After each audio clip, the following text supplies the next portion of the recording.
Hey there, and welcome to the Catching Up with Casey show, where we talk about anything and everything that has to do with building cohesive, vision-driven teams. I am Casey Watts, school impact strategist and the host of this show.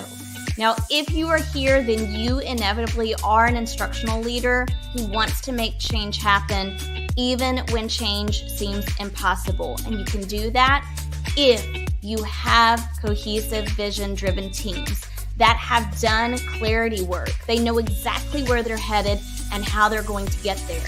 These teams have done identity work, and they've built their self and social awareness skills. And they have done collaboration work, and they know how to move beyond faux collaboration to get to true collaboration where change happens and where people get on board. I'm so excited to bring to you conversations that help you to do exactly that. The work that needs to be done to build cohesive, vision-driven teams. Now, with all of that said, let's dive into today's conversation.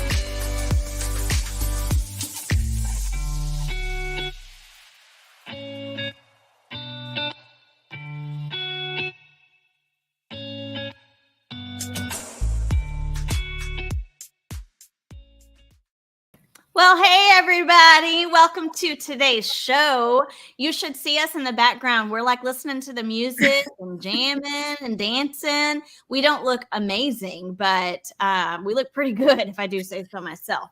So today's show is all about PLCs being unveiled, and we're going to be thinking about real teacher perspectives on collaboration. And to do that, I have none other than Brandy Hawthorne with us. Brandy, welcome to the show. Hi. Oh my gosh. I know. I love your little dun, dun, dun, dun. So I can't help just snapping through it every Sunday or Monday or whenever it is I'm watching it. Yeah. So good to see you, Casey. Yeah, you too. It's funny because every time somebody comes on the show, you can see them even just a little bit. There's like a little bebop in the background, you know, and because I can see us at the bottom of the screen, and we're all just like head nodding, or some of us are full on dancing. So it's super fun. Bop. Yeah. As my daughter says, it's a good bop. It's a good bop. I'm going to steal it. All right. Yeah. So, Brandy, I'm excited to visit with you tonight about teacher perspectives on PLCs and collaboration. I know you've got a lot of really great things to share and talk about. And I know that the conversation is going to be great. But if you are joining us live, we want to see you in the comments. So be sure to engage, get your little fingers ready for either your computer, if you're at a computer, or on your phone, and pop into the comments so we can engage with you. So Brandy, tell us a little bit about who you are, what you do, and what your aspirations are. Oh my goodness, that's a lot, Casey. It is. Okay, well, I'm Brandy Hawthorne, and I am an elementary school teacher and have been for 30-something years. And I like to say I'm a jack of all trades, master of none, because my background is in just about everything you can think of, from birth to I've taught up to 5th grade. But I just love education. I'm super passionate about it and love talking about it. And especially to you, you're like my number one favorite person to talk to about all things education. So yeah. I am the founder of the Joyous Classroom, which I just started and launched a couple of weeks ago. And just started doing presentations with other teachers. And my goal is to inspire teachers, help them engage, help them to feel connected, and find their joy in teaching, because it's worth it. Yeah, it's totally worth it. And I think that too often we don't get to experience joy in teaching. And I admire what you are doing, and I know that it's going to reach so many teachers, and you are just like a vibrant spirit as it is. So even without like going out and doing the presentations, when someone visits with you, it's just inspirational. Oh, thanks. Exciting. So sure. I want to know a little bit more about what you hope to do with the Joyous Classroom. What are some of your thoughts there? Oh gosh, so many things. But really, you know, I have always said teaching can be a really lonely job. It's the kind of job where you go in and oftentimes you shut your door and you're the only adult you might see all day sometimes, because a lot of times we eat lunch in our room, we have our planning period by ourselves. And there's times my husband says, "Did you see so-and-so?" And I'm like, I haven't seen them. And they're literally right across the hall from me. And I'm like, I Mhm. haven't seen them in like a week. I don't even know if they're here this week. And because it can be lonely, and we know that so many teachers are feeling overwhelmed, they're feeling distressed, they're feeling burnout, they're feeling undervalued, that many teachers, in Texas, they did a study just recently with 6,000 teachers. They polled them. Out of that 6,000, 73% were ready to leave the profession. Wow. It used to be 53%. Now it's like at 73%. And that's a lot of teachers. And it's a Mhm. great, I mean, I love it. It is my chosen profession. I love it. And these kids need us. And so Right. what can we do to fix that? And that's what my goal is with the Joyous Classroom, is not only to give joy to educators, help them reclaim their joy, but also give them a place to connect and to engage with other educators as well as learn. So Yeah. that's my goal. Yeah. And students need us at our best. Absolutely. And it's hard to do that, I'm going to say, without being able to collaborate well with colleagues. And that's what our topic is tonight. So I'm really interested to hear teacher perspectives, because you have experienced PLCs in many different settings. You've kind of experienced lots of different situations regarding PLCs. So you're going to have a lot to bring to the conversation. And I know that we have a screen that is going to help our audience kind of think about where they land or how they resonate with PLC. So are you ready for me to share that screen? Ready. Let's go. Okay. Tell us a little bit about this. Okay. So, for a lot of people, when we hear PLC, we have one of these reactions. And it's summer. You may have a different reaction in the summer. For some of us, there may be trauma there, and we may have the same reaction even in the summer. I love number 3. I love Tobias, Arrested Development, one of the best shows out there. Some of us are on number 2. It's the summer or it's the weekend, and I'm not worried about anything. And then some of us are like number 6. I love that. Like, I don't know what's PLC, what's going on, what are you talking about? So Oops. Sorry, I don't know what I just did there. I just always think that's a fun way to start, is to kind of Yeah. gauge where you in your journey with PLCs and how are Yeah. you feeling about them. Right. And so in the comments, guys, we want to know, like, where are you? Are you at 1, 2, 3, 4, 5, or 6 when it comes to PLC? So just think about that for a moment. And as you guys are thinking about it, Brandy, tell us, where have you found yourself in regards to these pictures? Sometimes I've been at 4. A lot of times I've been at 5, just really frustrated that we don't seem to be making any headway at all. Mhm. 6, sometimes confused because admin or leaders don't seem to have a clear vision of where they want us to go. There's a lack of direction. And so then our PLC doesn't know what we're supposed to do. I've been at 3 before, where I was in a group and I just was like, why am I here? Mhm. Basically, why am I here? Nobody cares. And so why am I here? Right. Um, I'm rarely at a 2, other than unless you said like, hey, I'm just here chilling, I'm loving it, everything's going great. And I think 1 is just kind of like you're overwhelmed. There's Yeah. so much you have to do and you just can't get to it. And I have felt that way. Usually at the beginning of the year, we often feel that way. So, Yeah. but typically I'd say I'm like a 2, I'm just kind of chilling, or I'm a number 4. Casey, you know me, I'm kind of the gal that's always got another idea, like, hey, what if we do this? What if we do that? Or what if we try it this way? So Yeah. Yeah, absolutely.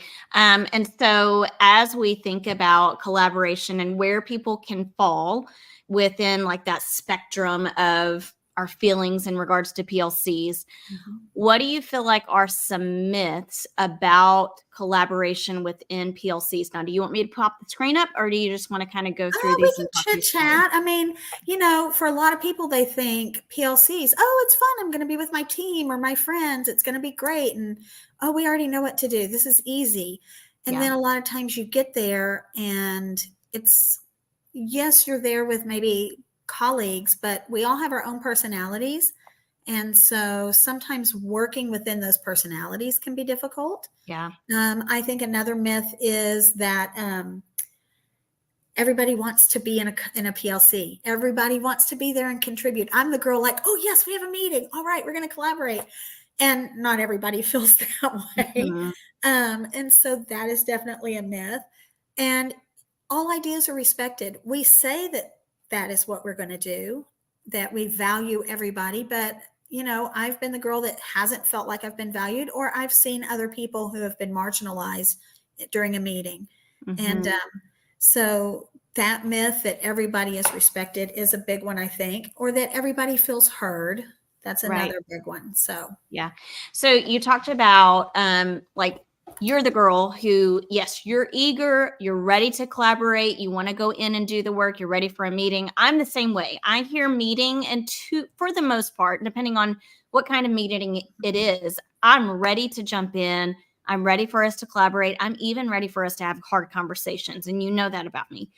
Um, but you said that not everybody wants that. Like, not everyone wants to. And I'm wondering where that comes from. Like, why is it that some people have such negative views about collaborating?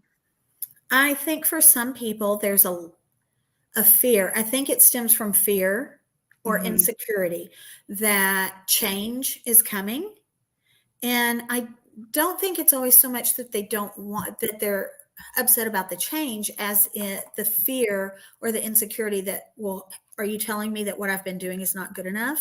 Mhm. Oh, is that why we have to change it? And I think they don't want to face that or be told that what they're doing is not good. So I think sometimes that fear is a stopping point. Um, I think sometimes it's just personality. Maybe someone is the leader, but they haven't really got very good leadership skills.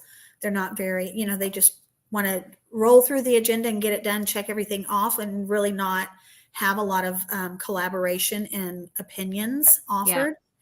Um, there's a lot of things that stand in the way. Sometimes I think it's admin. Admin hasn't been clear, again, like we said, on giving us a mission, or they keep changing what that mission is, and it causes frustration within the team because we do this hard work. And I've been there before where we have done the work. Admin's like, you can't leave this week until this is done. And you stay after school, or you meet early and you meet during lunch and you get it done. And this happened one time. We went into the office and they had us put all of our work on note cards and put them on this board. We went in there and the boards were literally on the floor behind the copier, and all the cards had fallen off, and we never saw it again. Yeah. And it was one of those things, don't leave on Friday until this is done. And it's like, hey, you had us do all that. And so there's sometimes a lot of frustration. So, Yeah. Yeah, absolutely. So one of the things that I do with instructional leaders on various campuses is help them to identify, like, what is our instructional focus?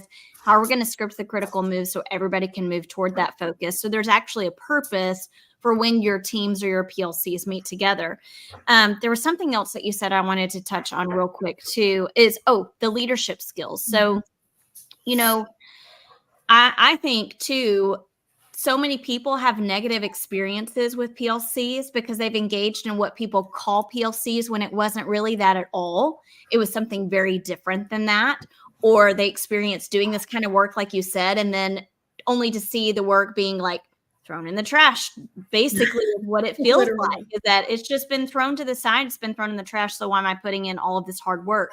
Mhm. But so often, our schools start the school year by focusing on like very school oriented things, like we're going to think about processes for how we take attendance, processes for our morning meetings, or XYZ, how are we going to take grades, all of those kinds of things. But we miss out on this really important piece that has to do with your mindset and how to collaborate with each other and getting to know each other well and understanding everyone's native geniuses and how we all contribute.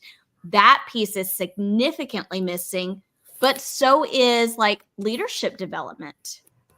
I actually wrote in my journal during your intro what's missing, oftentimes, because as I was thinking about what we're talking about today, I missed this part. And so in your intro, I was like, oh, yeah, I didn't think about that. What's missing? That clarity work, the identity work, the trust that you need to be vulnerable and to have the hard conversations. Yeah. So collaborating with that team maybe before you get to the point where you have to have those hard conversations. And I think a lot of schools miss that. We get there on day one and they're like, okay, get together. And you might have 2, 3, 4 new people on your team. And then you might also have, and I thought about this, a group who's been working together for a lot of years. And for some places, that might be that this group's been together 10 years or even longer. And they do things like this, and this is how they do it, and this is how it's done, and this is how we're going to do it. And they really don't want anyone else's ideas. And so it can really make someone feel like the outlier and not part of that group. And you have to change that. You can't go in like that. And so a lot of places, I think, miss that. And that's one of the things I love about you is that you have us think about that. But it's one of those things too that just takes a lot of extra time. It does take time. And I think sometimes we feel like we don't have the time to put toward it. But that's also one of those things where I think, okay, well, if we're not going to spend our time doing this, what are we going to be spending our time doing later because we haven't done this work? It's just like in the classroom. If you don't spend your time early on setting up those procedures and those routines, or even community building, I think you pay for it on down the line. Yeah. And it's so many people just want to jump into the curriculum and jump in, but you have to take that time to lay that foundation. And the same has to be said in PLCs. Right. Absolutely. So there was something else. Sorry about my dogs. They're just, they're excited. They're excited about our conversation. Well, good. You probably heard mine. He's over here panting because he just came in from outside and wouldn't leave and go with my husband. So tell us a little bit, if those are the myths about collaboration, then what are some truths regarding collaboration? Sometimes it is fun and easy. Sometimes everybody does want to. People are very pumped and excited, especially if they chose that, that group to be on a lot of times. And that's another part of why some people don't want to be there. Sometimes they were told you have to be there and they don't want to. I think also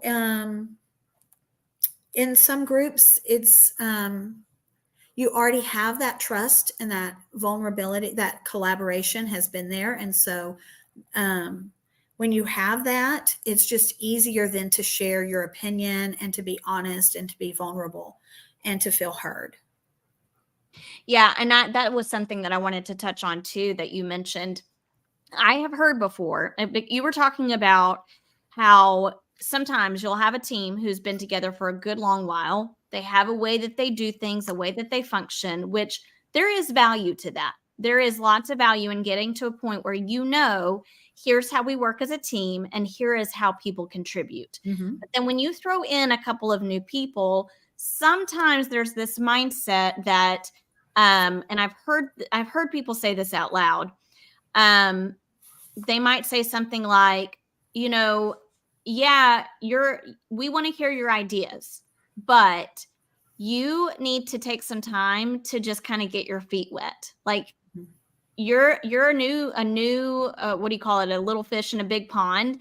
And so I think the misconception is because they are new, they need to get to know how we do things. Yeah. And to an extent, I get that. However, that eliminates their need to feel valued and heard, and their sense of belonging is completely disregarded. And that is what's going to lead to building capacity and retention and feeling joyful at work. I agree with all of that. So you've got some really great quotes here. I'm going to pull these up on screen. Tell us a little bit about these. Well, I mean, they kind of speak for themselves. You can't go forward. I love the second one, the Swahili proverb. You can't go forward if everybody's rowing their own way. So at some point, everybody has to be on the same page and working towards the same goal. And the other one is, coming together is beginning, keeping together is progress, but working together is the success. Like until we're all on that same page again, it's sometimes hard to have that success. Yeah. Yeah, 100%. So how do you suggest that people move forward. And if they do move forward and build that collective efficacy, which is really what we're working toward, and they're able to collaborate, how do they move forward and what are their benefits to that? Oh gosh. Okay. I think there are some things that you can do as a team. I think having a leader who's having some set guidelines, I guess you would say. And Casey, you're really good at kind of giving us a set of norms at the beginning. But also that team working together to say, hey, what are we going to set as our guidelines?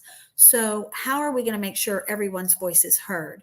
How are we going to delegate the leadership responsibilities? What are your strengths? What are my strengths? How are we going to play off of those and use your strengths and help strengthen your weaknesses, your areas that need development? And so I thought about that, and I'm looking at my notes here because I put something on here. I had a conversation on my Facebook page with someone today who was new to a group last year. And at the beginning, she said, she kind of felt like the newbie and gave it some time to get to know people and build that trust before she started putting herself out there. And so I think other things you can do are develop that sense of community. So if you can go to lunch together and do some things outside of the group, that's great. And then developing, I said, a conflict management plan. And really what I mean by that is just, okay, give your team permission to say, we need to look at both sides of the coin. We need to be able to say, okay, maybe you even delegate, Casey, I need you to list as many cons as you can. And Brandy, I want you to list all the pros. Or, this many people come over here and for 3 minutes, just think of all the cons and you guys think of all the pros. And then that way you're not targeting one person. It's a group effort. And then you can come back and talk about those. I really think I was proud of myself for coming up with that today. I love that. I love that so much. And here's what you're doing. You are empowering a whole group of teachers to be able to have a voice. I think that's the most important thing, is that sometimes it can be very one-sided. And one person has that stronger personality, and everybody kind of knows, like, well, once they say that, that's what we have to do. And there's no point in arguing because they're not going to listen to us anyway. But if you present it as, hey, as we're thinking about possibly doing this, what are the pros? What are the cons?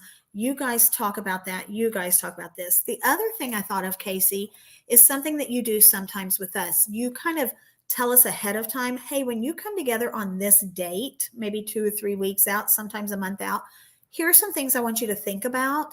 And I want y'all to work on and talk about before that date.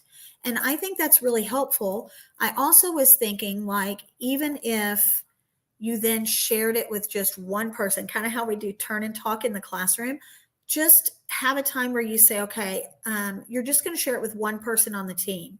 And then after you share it with that person and you kind of listen to each other and add to it, or work through some kinks, then you can come together as a group and go, okay, here's what we talked about. Here's what we talked about. Now let's all talk about it together. I thought that was another great idea. And I love that you set us up for that a lot of times, but I think it gets to a point where we do the part that you give us, but we don't do the other part. And we need to get to where we can do those other parts independently without someone having to tell us to do that. 100%. So don't be surprised when this year you see that happening. Okay. And then I'm going to say, Brandy told me to. It was Brandy's idea. No, it's such a wonderful idea, though. And I think, to our point earlier about those leadership skills, you have to be really reflective and intentional as a leader, especially someone who is facilitating PLCs. You've got to take the time to set people up for success, which is really what you're talking about, is setting teams up for success. I really am. I was thinking a lot about how can we come together more for that shared vision. As I was doing some research about it, I saw something called a pineapple chart, and it's on one of the slides there, Casey. Yeah, I've got it right here. Okay, ways to encourage collaboration in schools. Yeah. And I'm going to go back and talk about welcome club or mentorship and activities. that's something like at one of my schools, a couple of schools, the very first day back, we sometimes met off campus, or we would come together in the morning, but in the afternoon, maybe we all went bowling together or something. That was a time to really just kind of let your hair down a little bit, not think about school, and get to know the people that were either on your team or in your grade level or whatever, which is really great for new people. So, yeah, and it makes um, a huge difference. it does. And then sharing those leadership opportunities. Yeah. Just because Casey's our team lead, does she always have to be in charge every meeting? Can Casey delegate and say, hey, Brandy, I really want you to, find out some more information about this and bring it back to us next time. But Pineapple Chart is kind of what you've done a little bit, is where teachers can say, hey, I'm doing this really cool thing. And you have a calendar for the month, and they can put their classroom, what the subject is, and other teachers can sign up to go in there at that time. And the great thing about it is, I know for a lot of us would be like, well, I can't just leave my class. Well, someone comes in and covers it. So someone who's an instructional coach might cover it, an admin might cover it. You might be able to get a para. But these teachers aren't afraid to say, hey, I want to show and share what I'm doing in my classroom, because this is how we learn and grow. Right. And I love that. But I know a lot of people, again, have a lot of fear and insecurity around someone else coming into their room because they feel like they're being judged or they're not doing it right. Yeah.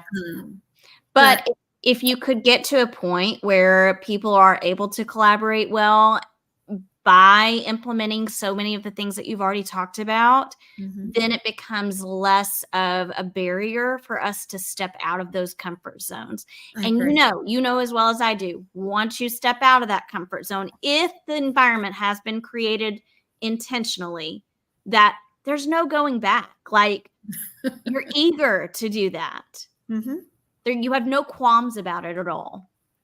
It's true. Yeah. It's true. Yeah. And I loved what my one of my colleagues said today on the Facebook group. She said that, she said by the spring, she felt very comfortable with that group, and they were very collaborative, sharing information with each other.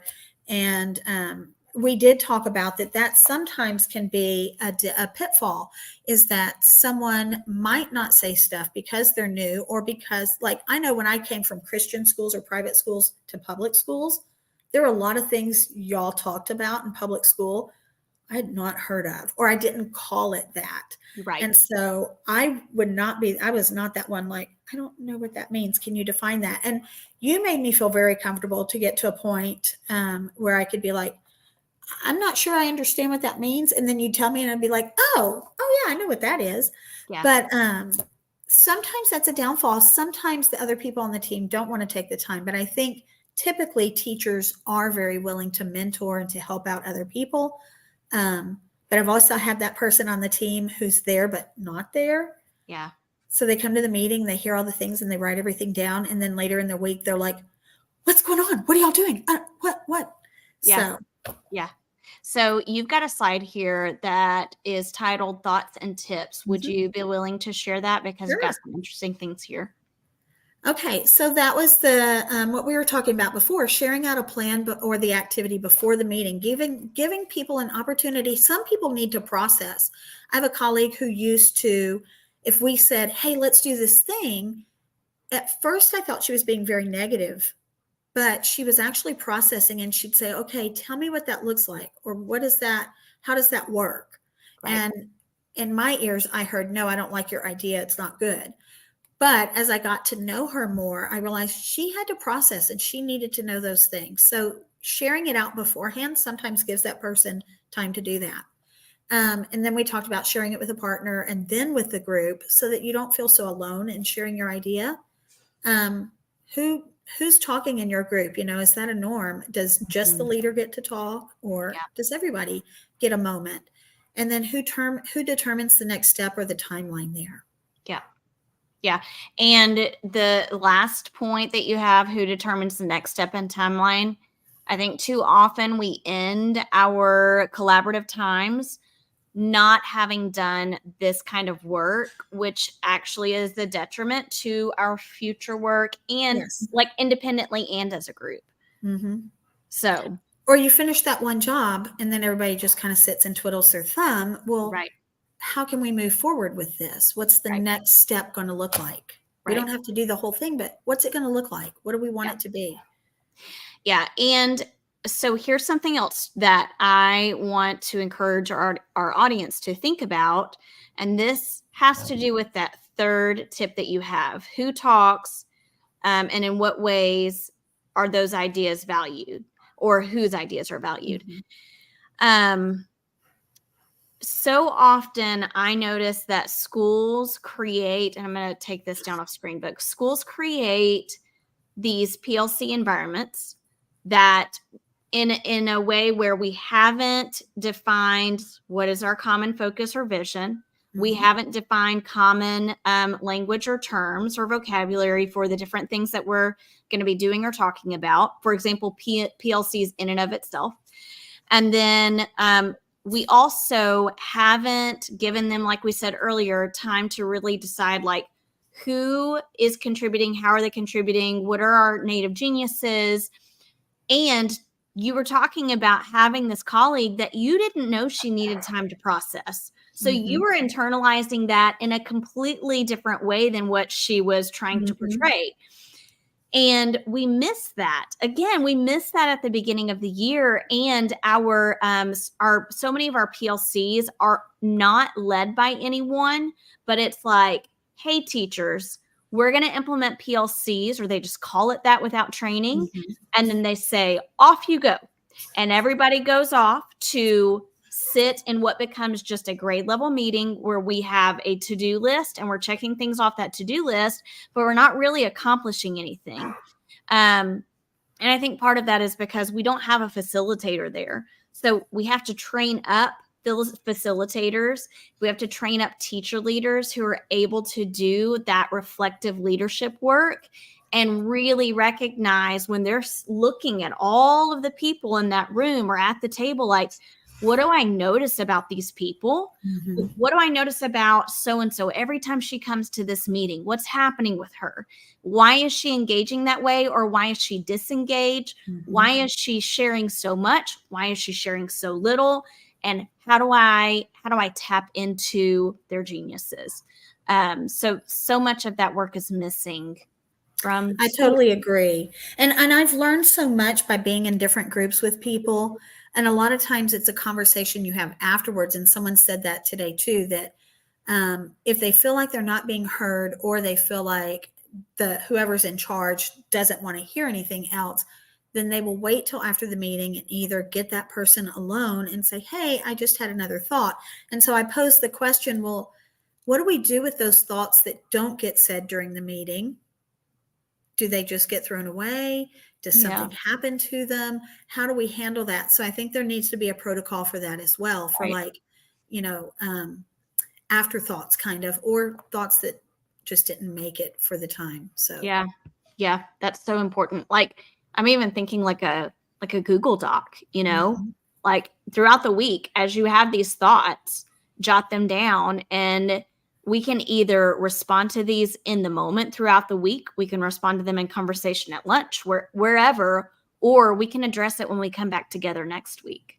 Yeah, it's really important, I think. And that was one of the things I put, overcoming obstacles, was understanding, and participation, like ensuring that everyone feels valued and that they're heard. Yeah. And that comes with that. It's great to say we're going to have a Google Doc, but then if we never address what's on that, that's not helpful either. So, Right. Yeah. You have some other things on this slide. I'm not going to put it up, but I do want to talk through some other things because you've mentioned some of them already. But there are obstacles that get in the way that keep us from collaborating well. What are those obstacles? How do we get over those obstacles? Like you mentioned, asking for pros and cons. And I love that so much. And I'm going to lock in my brain what I'm about to say. So go through some of these obstacles, and then I'm going to mention this. well, and that's what we talked about, several of them, like you said. Someone, just that coming to the end of the meeting, I think, is a block, an obstacle, and either feeling like the work didn't get finished or that there's still unanswered questions. How do we address that? And there needs to be something that we do as a team that we say, okay, this is what the procedure is if we get to that point. I also think that just delegating those leadership responsibilities, because some people get burnt out. They've been the leader every year, year after year after year, and they get to a point where it just becomes rote for them, um, or they don't want to hear anyone else's ideas, or they're just done. And so, how do we overcome that? We have to maybe delegate some responsibilities and, like you said, train other people up. Like, look for their strengths. I love really when you dig deep and you find out what someone's strength is. And one of the groups I was in, there's someone who's so quiet and doesn't give a lot of ideas, but then you get her one-on-one and she's like, bam, bam, bam, had all these ideas. And I was like, I never knew that about her. So I Yeah. made a little note over here, like, okay, she's got some really great thoughts and ideas. And then so-and-so is really great at organizing, because some of us are better at the big picture thought, and some of us are really good at the little details. And so I think finding out what people's strengths are and really working towards that is important. And when do we have time to do that? When do we really have time to do that? Right. Yeah. And the time is at the beginning of the year.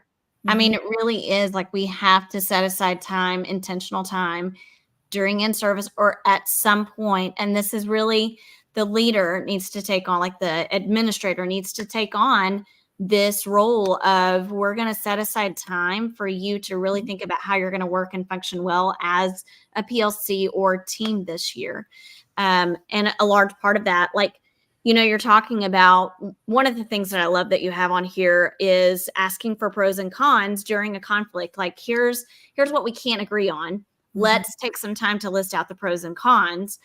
But people don't know to do that unless they are taught to do that. Right. And I think we have this assumption that because everyone's an adult, they should just know how to do these things. They should know how to collaborate, but people don't inherently know or have the skills to be able to do that. That's a learned skill and practice.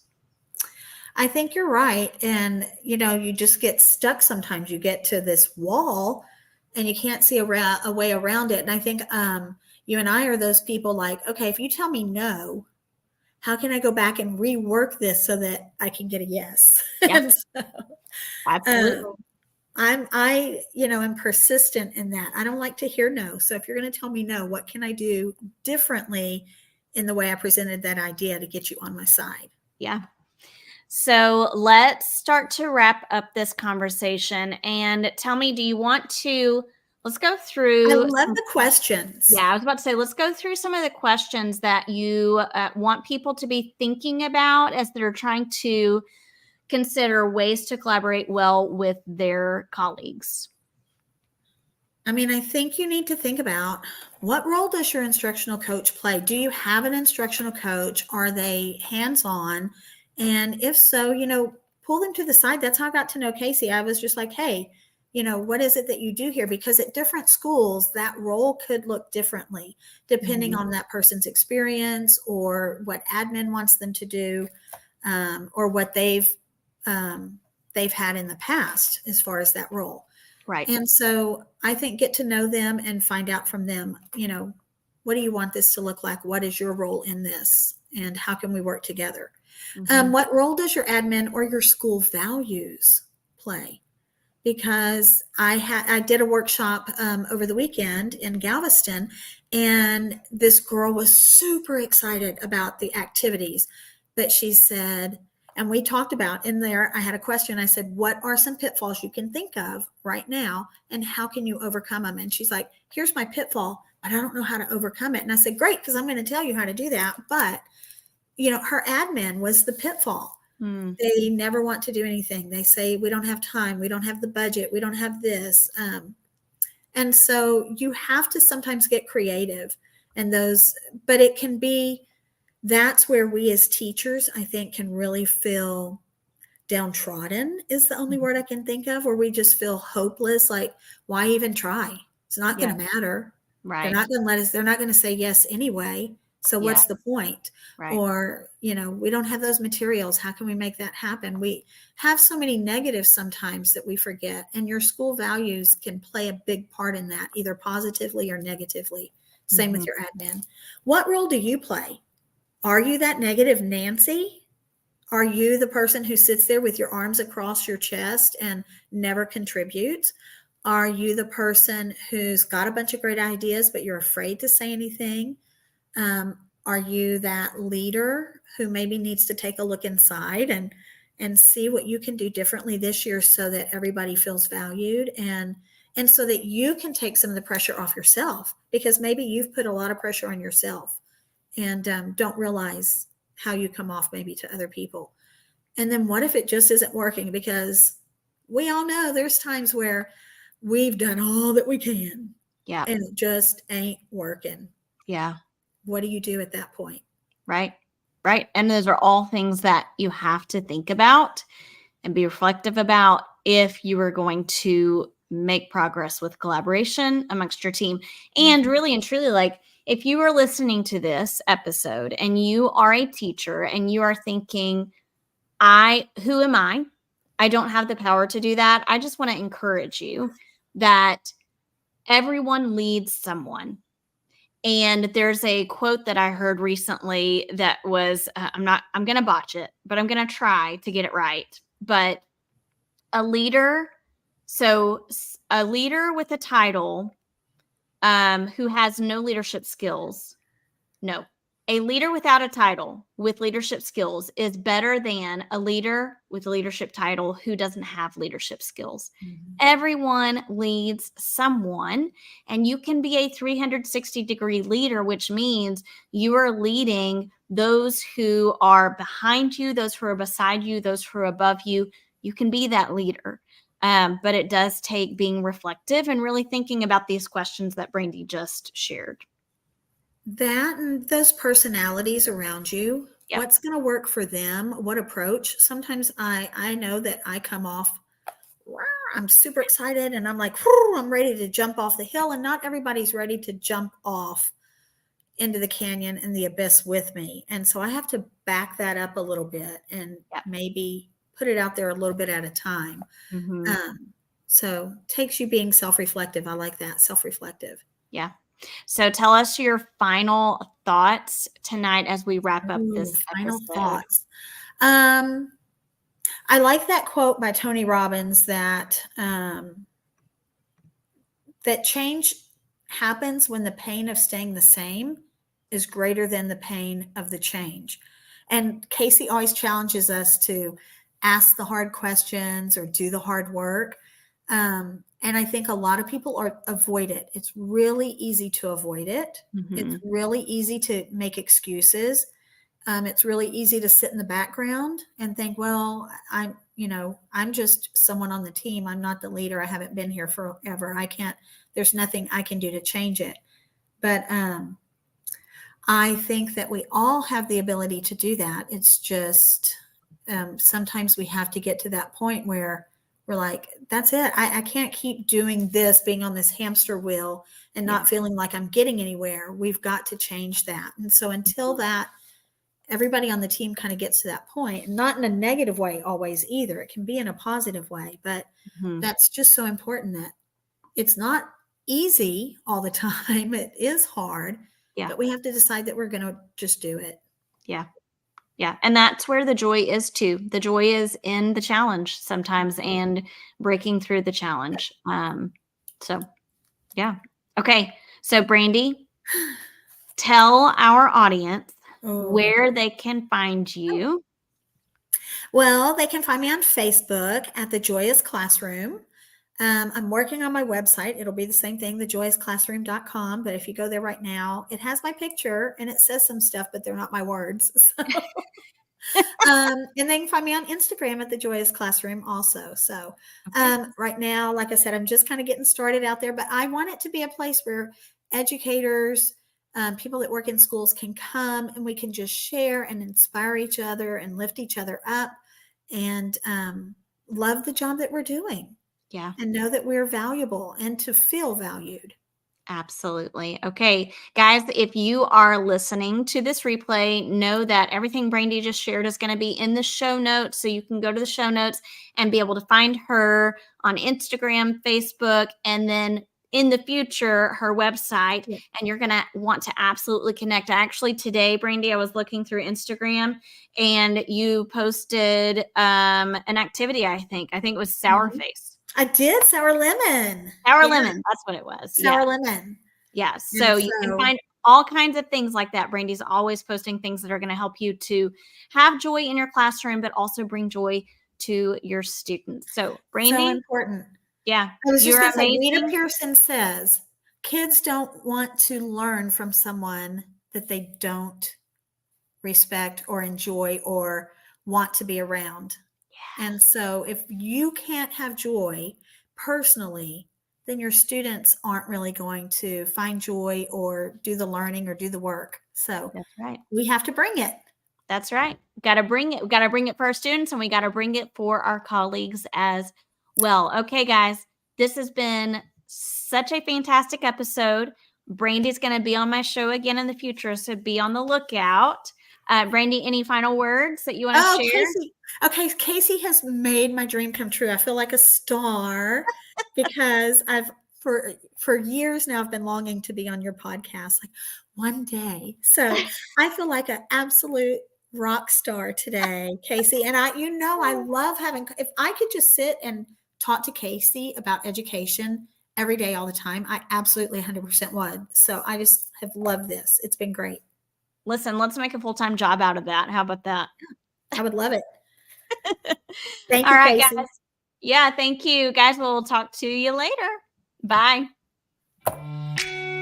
Hey there, thanks for joining this episode. I would love for you to do me 3 solid favors before you head out. Number 1, subscribe to this show. I've got a lot of great guests and content coming up, and I don't want you to miss any of it. Number 2, share this show. Share it with your like-minded colleagues and friends and those leaders who are eager to build cohesive, vision-driven teams. And finally, connect with me on all the social media platforms. You can find me at Catch Up with Casey on Instagram, YouTube, and LinkedIn. Until next time, go off and create teams that leave people feeling inspired, empowered, and eager for more each day.